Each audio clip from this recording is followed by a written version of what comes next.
Welcome back to another reaction video, man. We are back in Florida when a stalker pretends to be a state trooper, man. Make sure you guys hit that like and subscribe button for me, trying to get to 10K subscribers. Let's go. An extraordinary tale emerges as a woman's ex-boyfriend employs cunning tactics in pursuit of his desires. Law enforcement's riveting investigation leads to a dramatic confrontation, exposing the astonishing extent to which some will defy the law. In early March 2022, a female reported her ex-boyfriend was violating a restraining order that forbade him from making any contact with her in Tavernier, Florida. The ex-boyfriend was identified as a 36-year-old named Claude. The female victim stated Claude was served with a final judgment for protection against domestic violence in January 2022, prohibiting Claude from contacting her, either directly or indirectly.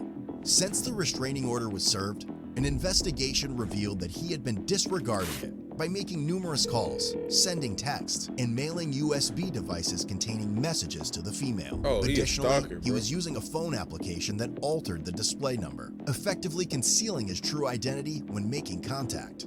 But first, let's take a second to hear from today's sponsor, Core. An ingenious they're not paying me. They're not paying Claude's continuous attempts to contact her.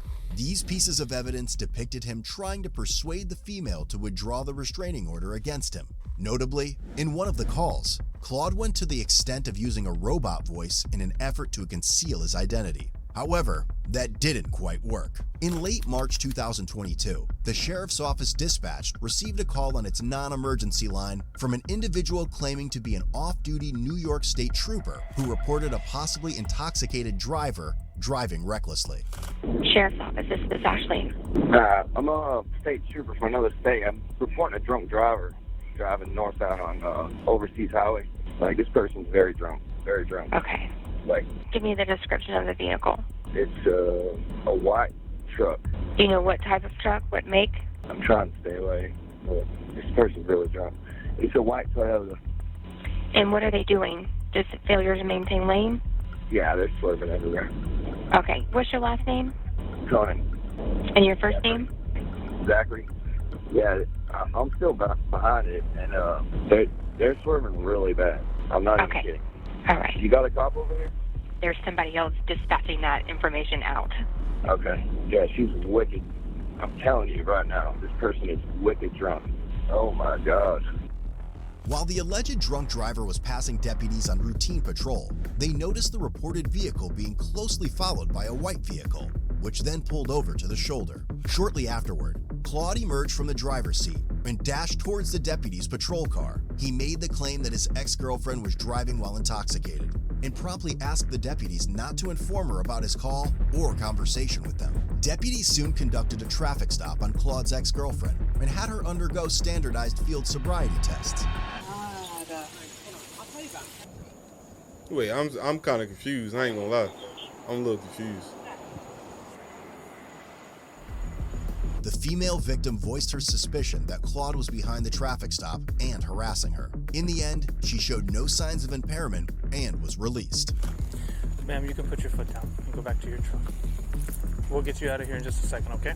We had an off-duty law enforcement officer call you in. That's why we have stopped you, okay? Yeah. An off-duty law enforcement officer observed the violations, which is why we stopped to check on you. Oh, he was pretending to be a cop. I understand, I guess, a little bit if you're on your phone, but you have to understand maybe we thought you were impaired. I totally get it. And we really do appreciate your cooperation. I get it. I totally get it. She's fine. Do we have anything else, or can I release her? Yeah, she's good. I know she was. Thereafter, a sergeant with the sheriff's office spoke with Claude by phone. Upon being asked what agency he worked for, he stated he had another call and hung up. Given the gravity of the incident, the sheriff's office conducted a thorough investigation. Detectives managed to trace the phone number used to make the fake DUI report, only to find that it belonged to a phone application designed to block the user's display number, ensuring anonymous calls. Despite this obstacle, the detectives persisted in their investigation. In due course, the detectives successfully acquired records from the phone application company, revealing the 911 call made from Claude's account with the company. Furthermore, they reached out to the New York State Police I know you and can confirmed that there was no trooper by the false name originally provided by Claude.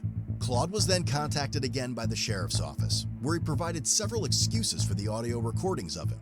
such as the female victim stealing his therapy folder from his bedroom, which contained audio recordings of him. When asked if the original file would be on his computer, he said he had deleted it.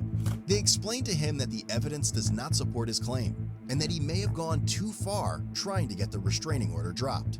At the end of March 2022, a warrant was obtained for Claude's arrest due to him violating the restraining order, and he eventually turned himself in. During the subsequent interview, Claude evaded answering questions by asserting that he was the victim, claiming that his ex-girlfriend had abused him for years, and stating that he was fearful and dealing with PTSD. When the investigators played the 911 recording, in which he falsely portrayed himself as an off-duty state trooper, Claude denied making the call. Although he admitted knowing the person responsible for the call, he refused to disclose that information. He was shortly released on a surety bond. Following further investigation in late June 2022, another arrest warrant was issued for Claude, this time for the offense of impersonating a police officer.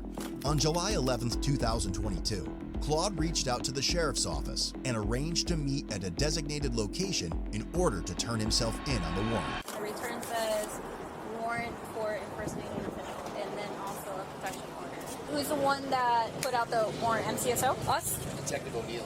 I don't know what it's for or why, but that doesn't sound right. What's the warrant for? Impersonating an official. Okay, for what? What'd you do? My cousin and I called the cops on her for following me, stalking me out with a current restraining order. She was drunk, and they came and let her go, drunk, and literally escorted her into her building. So how does that fall into you impersonating an Because official? my cousin called, my whole entire family's cops, right? Like literally everybody but me. My cousin was with me in the car on vacation. This is how it went down. I was driving, pull out of the Big Chill every day. Like, This is how it went down. That's how you bet know your ass somebody she's gonna lying. know where I am. In fact, she tells O'Neill where I am, finds me at my job, and then tells him, and then he comes to talk to me. And I've been on my best behavior. I pull out, she cuts me off, and probably so drunk didn't even know it was me. Drives into the mangroves, and then back onto the highway, and she's an alcoholic. Without crashing? Dude, she is a complete alcoholic, but like without crashing, swerving, you know, driving like off the side of the road. So my cousin's like, dude, call. Why would you not call? She's called the cops like 80 times when she's trying to steal your house. I said, you call. You're a cop. Where does he work? New York. He calls, didn't give his real name. Okay. Swear to God, he's 26 years old. And she says, well, that's just my ex calling. So I got arrested for that because O'Neill said that it was me on the phone. Did it come from his phone or your phone? It came from a different phone, but it showed O'Neill has my phone calling his phone, calling. You know, because we're connected in the phones, because he retrieved my phone records. So he has something, but he doesn't have like proof that it's my voice. It's not. So what you're saying Doesn't even is it sound was your phone, but without you actually being on the line. Right. It's not, you know, what am I going to do? I mean, it's not my voice, so... Do you have a protection order in place? Yeah, that's why. I have her on camera like 15 times coming down my vlog. Like, I'll be at the food store, just pull right next to my truck, and go inside, and then I'll come out, she's right next to me, and Alright, panic. he's gonna get arrested. And no, came in my house and told me she was going to kill me on camera. I have the video, and then literally looked and smelled my bed sheets, went in my bathroom, went through my drawers and left. Called the cops. I was gonna say lied on police record, said that I came to her house. You didn't show them that? I did. I gave it to Judge Garcia. He said she wants to feel safe. I'm going to make her feel safe for 2 years. No, I know, but what they do about that? Her entering your home? Were you guys still married at the time, or together, or like living together? She lived in a different apartment. She lied on record, and the cop even wrote it on the paper. Said she lied. And they didn't do anything about it. And now this guy's destroying my life. Like literally ruining my life. I'm a single dad. I have my kids by myself at home. Is it kids in common or no? No. Oh God. She just wants money. She called me and asked for 80 grand and sent a phone call to Officer O'Neill and said that I had contacted her. And I still got arrested. So they just confirmed your 80 warrant. grand. So what I'm gonna do is I'm just gonna take your hat off, make sure take everything out of your pockets. You just got 80 grand just to give? Like, Why'd you turn yourself in on your birthday? Because he was going to come to my house and make a spectacle in front of my family. I think this is her last shot. So she only has 10 more days to respond to the lawsuit or she loses by default. Yikes. So it's like there's a lot of money on the line though. Right. A lot. boy, yeah, he said he got Ultimately, that bag. Claude was charged with felony counts of aggravated stalking, impersonating a law enforcement officer, unlawful use of a two-way communication device, misdemeanor counts of misuse of the 911 system, and false report of a crime. It wasn't as crazy as I thought, but still, man, good video. I like the way they edited it. Make sure you guys do me a favor. Hit that like and subscribe button. Trying to get to 10,000 subscribers. Thank you for watching. I'm out. Peace.